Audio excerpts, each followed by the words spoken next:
Hello students, એસી સર્કિટના આજના લેક્ચરમાં આપણે નવું ચેપ્ટર સ્ટાર્ટ કરવાના છીએ, ચેપ્ટર નંબર 4. બરાબર.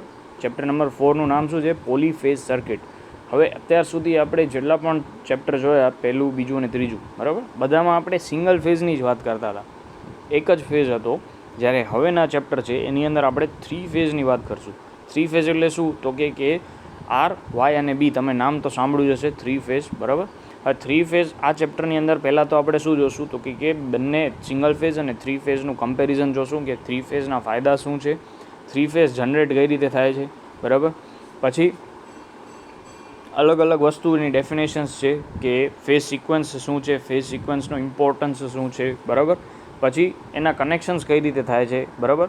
3 ફેઝના સ્ટાર કનેક્શન છે, ડેલ્ટા કનેક્શન છે, પછી એની અંદર ફેઝ વોલ્ટેજ, લાઇન વોલ્ટેજ, એ બે વચ્ચેનું રિલેશન, એના ઉપરના સમ. બરાબર છે. તો આ રીતે આ ચેપ્ટરમાં આપણે આટલી વસ્તુ જોવાની છે.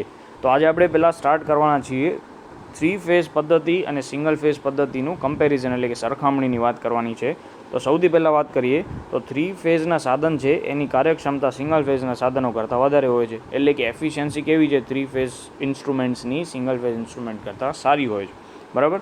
પછી 3 ફેઝ મશીનમાં વપરાતું તાંબાનું વજન, એટલે કે કોપર જે આપણે વાપરીએ છીએ વાઇન્ડિંગમાં, બરાબર, તે સિંગલ ફેઝ એટલી જ કેપેસિટીવાળા સિંગલ ફેઝ મશીન કરતાં ઓછું હોય છે. એટલે કે બે સેમ કેપેસિટીના મશીન છે, એક 3 ફેઝ છે ને એક સિંગલ ફેઝ છે. બરાબર. તો એ બંનેમાંથી કોપર ઓછું શેમાં વપરાશે? તો કે 3 ફેઝ ઇન્ડક્શન 3 ફેઝ મશીનની અંદર. બરાબર છે. પછી 3 ફેઝ મશીન છે એની કદ, એટલે કે ઓવરઓલ સાઇઝ પણ કેવી હશે? સેમ કેપેસિટીની જ વાત થાય છે, અલગ અલગ કેપેસિટી માટે ન કહી શકીએ. બરાબર. તો સિંગલ ફેઝ મશીન અને 3 ફેઝ મશીન સેમ રેટિંગના હોય તો 3 ફેઝ મશીનનું કદ, એટલે કે સાઇઝ કેવી હશે? ઓછી હશે. બરાબર. હવે શું થાય? તો કે અહીંયા તમે જોયું કે કોપર પણ ઓછું વપરાય છે, સાઇઝ પણ નાની છે. તો સિંગલ ફેઝની કમ્પેરિઝનમાં 3 ફેઝની કિંમત કેવી હોય? ઓછી. શું કામ? તો કે સાઇઝ નાની છે, કોપર ઓછું વાપરો છો. બરાબર છે. તો એની અંદર કિંમત પણ કેટલી હોય છે? સેમ કેપેસિટીની વાત કરવાની, એમાં વર્ડ લખવો પડશે સેમ કેપેસિટી. બરાબર. પછી 3 ફેઝ પદ્ધતિ છે એમાં રોટેટિંગ ચુંબકીય ક્ષેત્ર ઉત્પન્ન થાય છે. કયું? તો કે આરએમએફ. બરાબર છે. રોટેટિંગ મેગ્નેટિક ફિલ્ડ ઉત્પન્ન થાય છે. બરાબર. તો આટલા પોઈન્ટ છે. હજી લાસ્ટમાં જ્યારે આપણે ટ્રાન્સમિશન લાઇનની વાત કરીએ છીએ, એટલે કે તમે એક જગ્યાએથી જનરેટ કરો છો અને કોઈ બીજી જગ્યાએ, એટલે કે જનરેટિંગ સ્ટેશનથી લોડ સુધી આપણને પાવરને ટ્રાન્સમિટ કરવો છે. બરાબર. તો 3 ફેઝ લાઇનમાં જે વપરાતું તાંબાનું વજન હશે એ સિંગલ ફેઝના વપરાતા વજન કરતાં ઓછું હશે. આપણને સેમ પાવર ટ્રાન્સમિટ કરવો હશે તો 3 ફેઝમાં જેટલું તાંબુ વપરાશે એ કોપર, એટલે કે કોપર છે એ સિંગલ ફેઝ કરતાં કેવું હશે? ઓછું હશે. બરાબર. તો આ 3 ફેઝના એડવાન્ટેજ હતા સિંગલ ફેઝ ઉપર. ફાયદા કયા કયા હતા? તો કે સિંગલ ફેઝ છે, તો કે સિંગલ ફેઝ મશીન છે એની એફિશિયન્સી 3 ફેઝ મશીન છે એની એફિશિયન્સી સિંગલ ફેઝ કરતાં કેવી હોય છે? વધારે. પછી તો કે 3 ફેઝ મશીન છે એની અંદર તાંબાનું વજન પણ કેવું હોય છે? ઓછું હોય છે સિંગલ ફેઝ કરતાં. પછી 3 ફેઝ મશીનની સાઇઝ પણ કેવી હોય છે? નાની હોય છે. એટલે કે 3 ફેઝમાં આપણે કોપરે ઓછું વાપરીએ છીએ, સાઇઝ એ નાની છે, તો એની કિંમત પણ કેવી હશે? ઓછી હશે. પછી આની અંદર રોટેટિંગ મેગ્નેટિક ફિલ્ડ ઉત્પન્ન થાય છે. પછી જ્યારે તમે પાવરને ટ્રાન્સમિટ કરો છો ત્યારે સેમ પાવર ટ્રાન્સમિટ કરવા માટે કોપર 3 ફેઝમાં ઓછું વપરાય છે. તો આ ફાયદા તમારે યાદ રાખવાના છે. બરાબર. હવે આપણે 3 ફેઝનું વોલ્ટેજનું જનરેશન કઈ રીતે થાય છે એ આપણે જોવાનું છે. હવે આના માટે આપણે પાછા ફર્સ્ટ ચેપ્ટરની પહેલી થિયરીમાં વાત કરી હતી. શું? તો કે અલ્ટરનેટિંગ ઈએમએફ કઈ રીતે ઉત્પન્ન થાય છે એ. બરાબર. હવે એની અંદર આપણે શું કરતા હતા? તો કે એની અંદર આપણે જોયું હતું કે આપણું આ એક ચુંબકીય ક્ષેત્ર હતું. બરાબર. એની આ ક્ષેત્ર રેખાઓ છે ઘણી બધી, અને આની વચ્ચે આપણે શું રાખ્યું હતું? એક કોઇલ રાખી હતી, એટલે કે એક ગૂંચળું રાખ્યું હતું આવી રીતે. બરાબર. અને આ ગૂંચળાને આપણે ઓમેગા જેટલી કોણીય ગતિથી ફેરવતા હતા. એટલે કે એક જ ગૂંચળું હતું, એક જ કોઇલ હતી. બરાબર. અને એને આપણે ઓમેગા જેટલી ગતિએ ફેરવતા હતા તો આપણને શું મળતું હતું? E=EM sin ઓમેગા ટી, આવું મળતું હતું. બરાબર. આ થઈ ગયું. હવે શું થાય છે? તો કે હવે અહીંયા તમે ડાયાગ્રામમાં ધ્યાનથી જુઓ તો અહીંયા તમારી પાસે કોઇલ કેટલી છે? એક તો આ કોઇલ છે એ ડેશ. બરાબર છે. પછી બીજી છે બી ડેશ. બરાબર. અને ત્રીજી છે સી ડેશ એટલે કે એક કોઇલ છે આપણી આ, બરાબર, આ બી ડેશ અને લાસ્ટમાં જે છે તે હતી સી ડેશ છે, બરાબર. તો આમ 3 કોઇલ મૂકેલી છે, એક નથી, કેટલી છે 3. આપણે વાત કોની કરીએ છીએ 3 ફેઝની, અને દરેકને એકબીજા સાથે કેટલાનો ડિફરન્સ છે, એકબીજા વચ્ચે ખૂણો કેટલો છે 120 ડિગ્રીનો એંગલ છે. અને હવે એને શું કરે છે તો કે એન્ટી ક્લોકવાઇઝ એટલે કે આ દિશામાં ઓમેગા રેડિયન પર સેકન્ડની સ્પીડે ફેરવવામાં આવે છે. તો શું થશે તો કે આ દરેક કોઇલ છે એ ફ્લક્સને કટ કરશે અને દરેક કોઇલ છે એ ઈએમએફ ઉત્પન્ન કરશે. એટલે ધારો કે એ ડેશના કારણે ઉત્પન્ન થતું હોય એને આપણે નામ આપી દઈએ ઈએ, એવી જ રીતે બી ડેશના કારણે ઉત્પન્ન થશે એને આપણે નામ આપી દીધું ઈબી, અને સી ડેશના કારણે ઉત્પન્ન થશે એનું નામ આપી દીધું આપણે ઈસી, બરાબર છે. તો આ રીતે 3 ઈએમએફ ઉત્પન્ન થાય છે. પણ હવે એમાં ફરક શું થશે, અહીંયા ધ્યાનથી આપણે સમજવાનું શું છે તો કે અહીંયા એ ડેશને આપણે જો રેફરન્સ લઈ લઈએ, બરાબર છે, તો એ ડેશ આપણને ઉત્પન્ન કેટલો કરશે, ઈએમએફ ઉત્પન્ન કરે છે, એની કિંમત કેટલી હશે, એને રેફરન્સ લ્યો છો તો EA is equal to EMA sine omega t, બરાબર છે, જે આપણે પહેલાં મળતું હતું એ જ સૂત્ર મળ્યું. હવે આ એ અને બી વચ્ચે કેટલાનો એંગલ છે, એ અને બી વચ્ચે 120નો એંગલ છે. એનો મતલબ કે બી છે એ કરતાં 120 ડિગ્રી પાછળ છે. તો જે ઈએમએફ ઉત્પન્ન થશે એ પણ કેવું હશે, પાછળ. તો જે ઈએમએફ ઉત્પન્ન થશે બીના કારણે એને આપણે નામ શું આપશું, EB is equal to EMB sine omega t. Lag કરે છે એટલે શું આવશે, માઇનસ આવશે, -120, બરાબર. હવે એ સાથે જ વાત કરીએ તો સી છે એ કરતાં 120 પ્લસ બીજા 120 એટલે કેટલા ટોટલ 240 પાછળ છે. તો ઈએમએફ પણ કેટલું હશે, 240 પાછળ હશે. તો ઈસી એટલે શું થશે, EC is equal to EM sine omega T -240, બરાબર. તો આ રીતે તમને 3 ઇક્વેશન મળ્યા. એને રેફરન્સ લીધો છે, પછી ઈએ કરતાં ઈબી છે એ 120 ડિગ્રી પાછળ છે એટલે -120, ઈએ કરતાં ઈસી છે એ 120 પ્લસ 120 એટલે 240 ડિગ્રી કેવો છે, પાછળ, એટલે અહીંયા શું આવશે, -240, બરાબર છે. તો આ રીતે આપણને 3 ફેઝ વોલ્ટેજ મળે છે, એટલે કે 3 વોલ્ટેજ મળે છે, કયા, ઈએ, ઈબી અને ઈસી. પછી વેવફોર્મની વાત કરીએ તો વેવફોર્મ અહીંયા ડ્રો કરેલા છે, એનાથી તમે અલગ રીતે થોડા ડ્રો કરી શકો છો. કઈ રીતે, તો પહેલાં તો આપણે ઈએ તો ડ્રો કરી લીધો, આવી રીતે નોર્મલ સાઇન વેવ જ છે, બધા સાઇન વેવ જ છે. પણ હવે 120 ડિગ્રીએથી તમે પાછો સ્ટાર્ટ કરો છો ઈબી, તો પૂરો લેટ થશે એટલે આવી રીતે તમારો ઈબી ડ્રો થઈ ગયો. હજી 120 ડિગ્રી પાછળ લઈ લો અને ત્યાંથી તમે સ્ટાર્ટ કરો ઈસી, બરાબર, આ રીતે. તો તમે આ રીતે પણ ડ્રો કરી શકો છો, આમાં કોઈ ખોટું પડશે નહીં. આ ખાલી એને અહીંયા એક્સટેન્ડ કરેલું છે આવી રીતે, બરાબર, એ નહીં કરો તો ચાલશે, બરાબર. આ રીતે તમે ડ્રો કરીને નામ આપી શકો છો ઈએ, ઈબી અને ઈસી, બરાબર છે. હવે અહીંયા એક વસ્તુ નોટિસ શું કરવાની છે, ઈએ કયો, ઈબી કયો કે ઈસી કયો, ત્રણેયની મેક્સિમમ વેલ્યુ તો કેટલી છે, સરખી જ છે, બરાબર, યાદ રાખવાનું છે. હવે આપણે આગળ જઈએ, બરાબર. તો આ ઓલરેડી મેં તમને કહી દીધું છે કે અહીંયા 3 કોઇલ છે, એ ડેશ, બીબી ડેશ અને સીસી ડેશ, જે એકબીજા સાથે 120ના ખૂણો રાખવામાં આવે છે અને ઓમેગા રેડિયન પર સેકન્ડની કોણીય ગતિથી એને ફેરવવામાં આવે છે, બરાબર. હવે ચુંબકીય બળ રેખાઓને કાપે છે એટલે દરેક કોઇલમાં ઇન્ડ્યુસ ઈએમએફ ઉત્પન્ન થાય છે.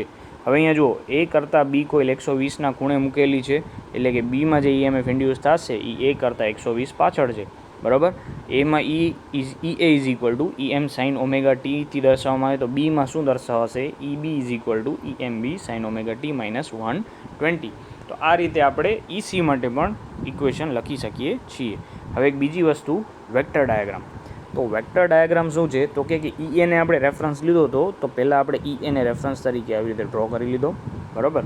હવે ઈબી છે તો ઈબી 120 ડિગ્રી છૂટું છે, પાછળ છે, તો આવી રીતે ઈબી આવી ગયો 120 અને અહીંયાથી આપણે પાછા આ સાઈડ જતા હોઈએ તો ઈબી એટલે પાછો ઈસી છે એ 240 છે, તો આવી રીતે થઈ ગયું.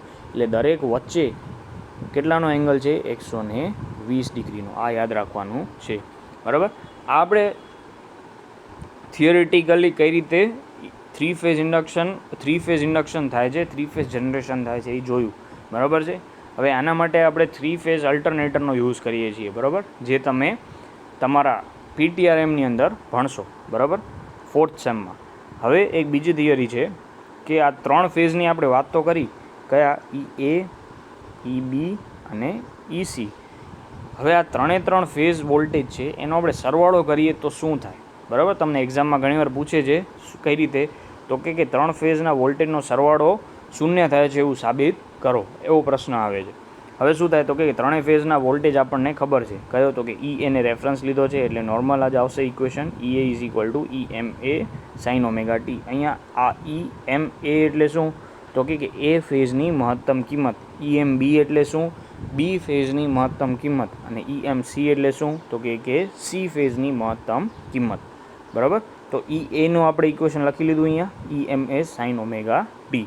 પછી ઈ બીની વાત કરીએ તો ઈ એમ બી સાઇન એ કરતાં 120 ડિગ્રી પાછળ છે એટલે કે સાઇન ઓમેગા ટી માઇનસ 120. ખ્યાલ આવી ગયો? સીની વાત કરીએ તો સી છે એ કરતાં કેટલો છે? 120 પ્લસ 120 માઇનસ 240. એટલે આ થઈ ગયું. હવે કાંઈ નથી કરવાનું, તમને આ ત્રણેયનો સરવાળો કરવાનો છે. E is equal to E A plus E B plus E C. આ કર્યા પછી આ જે સૂત્ર છે આપણા બધા, બરાબર, એને આપણે શું કરશું? ઈ એની કિંમત મૂકી દીધી, ઈ M A sine omega T. ઈ બીની કિંમત મૂકી દીધી અને ઈ સીની કિંમત અહીંયા મૂકી દીધી. બરાબર છે. હવે મેં આપણે આગળ જે વેવફોર્મ જોયા હતા 3, બરાબર, 3 ફેઝના, આવી રીતે આ ત્રણેયમાં મેં એક વસ્તુ તમને કીધી હતી કે ત્રણેયની મહત્તમ કિંમત તો કેવી છે? સરખી છે. તો અહીંયા આપણે ઈ એમ એ, ઈ એમ બી અને ઈ એમ સી બરાબર ઈ લઈ શકીએ કેમ કે બધી સરખી છે. તો એણે શું કર્યું છે? ઈ એમ એ, ઈ એમ બી અને ઈ એમ સી બરાબર શું મૂકી દીધું? ઈ એમ મૂકી દીધું. અને પછી એ બધામાંથી શું ઈ એમને કોમન કાઢી લીધો, તો અંદર શું વધે? સાઇન ઓમેગા ટી, કેમ કે આમાંથી ખાલી આ તો બારે નીકળી જશે, આ એ બારે આવી ગયો ને આ એ બારે આવી ગયો. તો અહીંયા ઈ sign omega T plus sign omega T minus 120, omega T minus 120 plus sign omega T minus 240 આ રીતે થશે. હવે એક ઇક્વેશન અહીંયા યુઝ કરેલું છે કે ધારો કે આવું હોય, સાઇન બ્રેકેટમાં એ માઇનસ બી હોય, બરાબર છે, તો શું લાવશે? તો કે પહેલાં આવશે sine A cos B minus cos A sine B. આ ફોર્મ્યુલા એને વાપરી છે કે સાઇન એ માઇનસ બી આવું કાંઈ હોય તો એની જગ્યાએ આપણે શું લખી શકીએ? તો કે sine A into cos B minus cos A into sine B, આવું આપણે લખી શકીએ છીએ. હવે અહીંયા આ ઇક્વેશનની અંદર આપણે જોઈએ સાઇન ઓમેગા ટી માઇનસ 120 છે, એની જગ્યાએ શું છે? ઓમેગા ટી, પછી માઇનસની નિશાની એમની એમ છે, અને બીની જગ્યાએ શું છે? 120. કરવાનું કાંઈ નથી, એની જગ્યાએ ઓમેગા ટી મૂકી દો, બીની જગ્યાએ 120, બસ એ લખી દો. તો અહીંયા જુઓ શું થાય છે? તો કે સાઇન એ પહેલાં શું હતું આપણું? સાઇન એ હતું, આ રીતે